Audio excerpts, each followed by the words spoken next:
So Micah recently made a post, speaking of ferocious sports fans, he made a post about social anxiety. He was saying, like, y'all are giving me social anxiety. Like, y'all are really making it hard to enjoy, being out in public.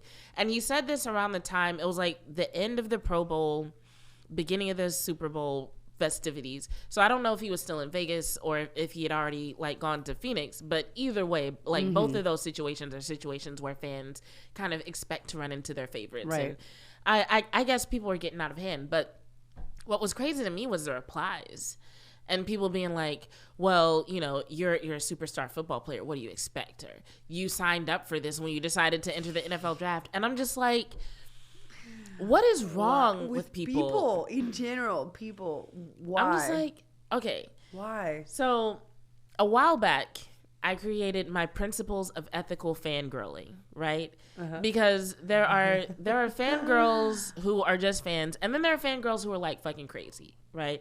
So those rules included things like, 1, stalking is not acceptable.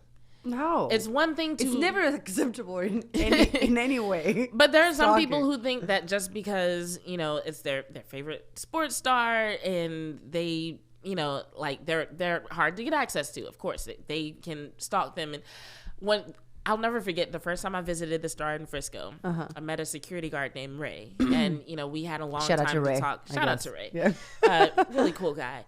But he was telling me how he used to do security for post game, and he would have to like walk back to his car and stuff. And I was like, really? He needed like full security detail? And he was like, oh yeah, these women are crazy. I was like, it was the women?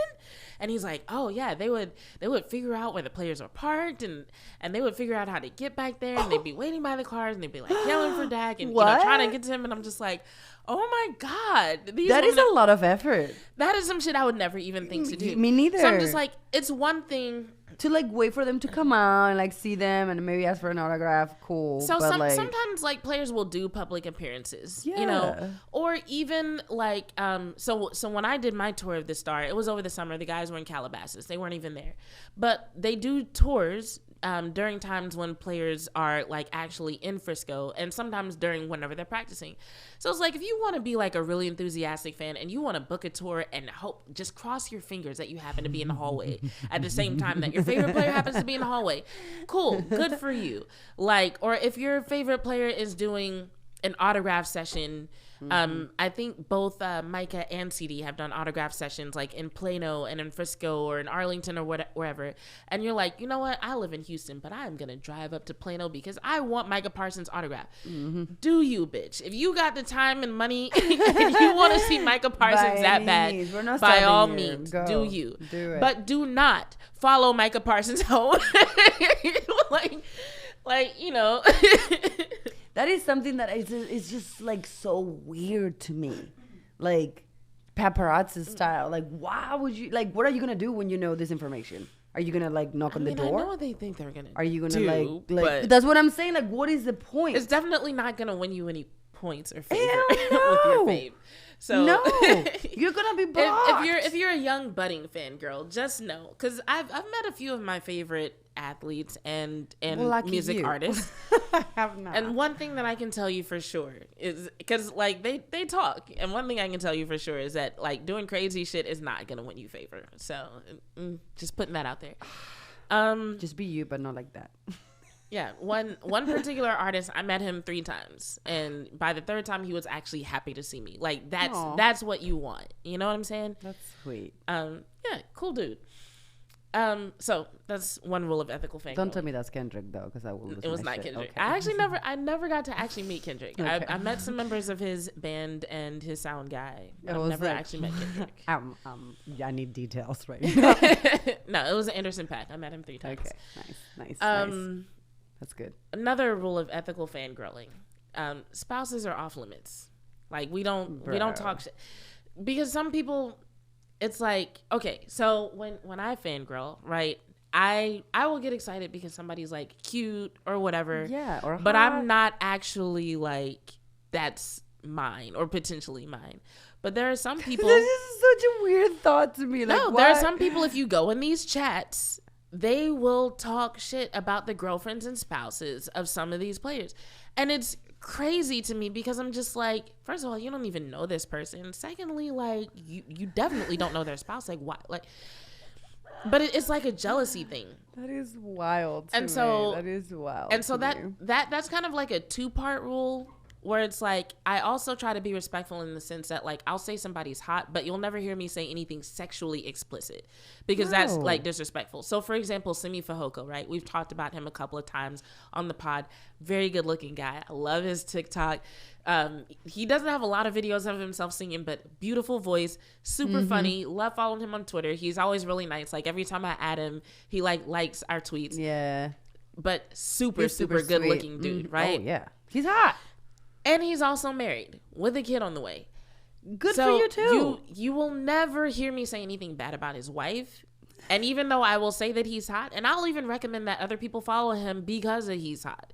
But you will never hear me like describe a sexual fantasy. Like to me, that's rude. Like even if he were single, it's just like if I don't have his permission to describe him in that way, I'm not going to do it. Like just don't, you know? And so I feel like we need to expand the rules of ethical fangirling to just like ethical fandom because it's just not crazy fangirls anymore. Now we've got like crazy fans who are giving our favorite players fucking social anxiety. So for one thing, for fans, the no stalking rule definitely applies. Spouses are off limits rules definitely. So all the ethical fangirling rules still apply. Spouses are significant others. They don't need to be married. But in addition, we're going to add respect people's place in public. Yeah. So especially if you're at an event like the Super Bowl festivities or like, you know, Pro Bowl stuff or an autograph signing, they have designated times that they're going to interact with fans. And if you are fortunate enough to find yourself in a restaurant or in a public event or some sort of social setting where they are, kind of read the room. It's kind of like if you go to a party with a bunch of your friends and maybe one of them is not in the mood to be social with everybody or they're not in the mood to drink or they're not in the mood to dance. And hopefully you're a decent enough person to respect that. And you can kind of feel them out. You might talk to them, see how their mood is, and you can kind of tell. And it's like if they're not down for whatever's going on, you leave them alone. Hopefully. Yeah. Otherwise you're a piece of shit. And you probably don't have any friends anyway. No. To just to tag on that real quick, like for like Flynn and I, for example, when we go out to anywhere that is not in the house, that we're going to be interacting with other human beings, we do have this, like, if you're done, you let me know. We'll bounce. It doesn't matter why or how long we've been there. If you say the word, we're out. Me or him, it doesn't matter. It doesn't matter the place or it doesn't matter. You say the word, we're out. Yeah. Because you need to respect that too. You don't have to. I mean, if you want to talk to them, whatever, but, like, you have to respect that, you know? Like, what if they're, like, getting anxiety? Or what if they're, like, you know, like, whatever it is. Like, you have to respect that. So it's like, just because we're human, these old people are also human. And they also have these anxieties. And they also have these problems. And they also have all this stuff going on. And they also sometimes be hungry and they just want to eat and not let their food get cold while they taking pictures with fans. Like, sometimes it's just that simple. For example. And so it's just like, okay, so let's say you do get the courage to go up to them. And they're like, not right now, I'm eating. Like, respect that shit. Yes, for sure. You know, I would ask first, like, hey, is it okay if we take a picture? If I see a celebrity eating, I'm not even gonna ask if they're in the middle of a meal. Now, if they're like, leaving or they're coming in, maybe. But if they're on the table, I'm not gonna go. Now, let's say, you know, we're at Super Bowl festivities next year, and we happen to be at a party, and they're there. Like, if they're having a drink, like, yeah, I might walk up to them. But if they're, like, physically, like, in the act of eating, like, no. Yeah. So yeah, if you see your fave eating, leave them alone. Leave them alone. I don't care if you're about to leave the restaurant. Leave them alone. How would you like to a fucking stranger come to you in a fucking restaurant? Food? Huh? Fuck away from my food. That's what I'm saying. Like, how would you feel? That's what I'm saying. Like, they're probably the same thing. Like, don't go. You wouldn't like if you're enjoying your steak or whatever it is that you're eating. Right? And then I wouldn't. If I'm enjoying my fucking dinner, my lunch, whatever it is, and somebody like a complete stranger I've never seen in my life, like, hey, excuse me, I might be like, yeah, excuse you, like, go back the fuck up. Yes. And then sometimes ethical fandom has to extend to, like, you're a fan of a certain team and you see somebody who's not on that team. So it's like, part of me kind of wonders if there were maybe some Eagles fans or some 49ers fans who bothered Micah. And it's just like, it's harder to speak to those people because in order for you to be so, I don't know, in order for you to be such a fan of your team that you would like actually like harass an opposing player in public, you're probably a piece of shit and don't care anyway. Yes, that is. But you're just not just a good in case person. you're thinking that it's funny. Like, it's not cool. Like, It's a lot of not. times these players don't even view these rivalries the same way that we view them. And so it's just like, if you are heckling or harassing or cussing out or playing pranks on or otherwise bothering somebody who happens to play for a team that happens to be the rival of your favorite team, you're a piece of shit. Yeah. Don't do that. And whatever karma has in store for you, you've earned it. It's coming. Oh, yeah, it's coming for you.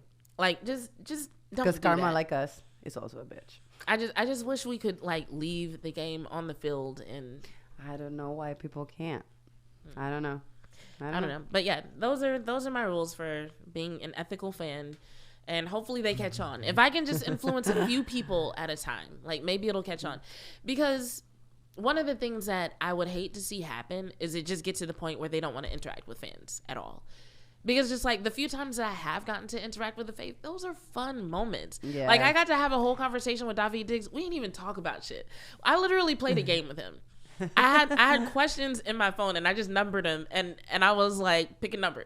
And you pick a number and I asked him a question. And it was like cool. it was like legit a fun game. And it's just like I just think about moments like that and I'm just like, what if he got to the point where he didn't want to talk about fans at all? And I didn't have that moment, and we didn't have, that fun conversation. Yeah. Now you didn't have this he put me on the memory. new music and everything. Mm-hmm. And so, speaking of not interacting with fans, that brings me to another situation.